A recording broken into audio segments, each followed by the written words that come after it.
Question. Kahapon, habang nanonood ako ng Blue Ribbon Committee, maganda na.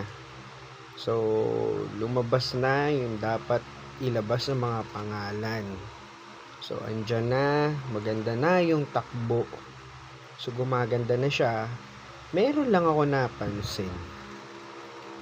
Habang ang lahat ay busy doon sa Blue Ribbon Committee, meron palang nagaganap sa Senate.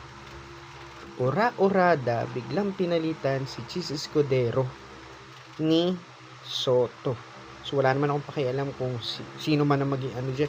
Pero, ang nakakapagtaka lang, bakit kung kailan lumabas na yung mga pangalan na dapat lumabas,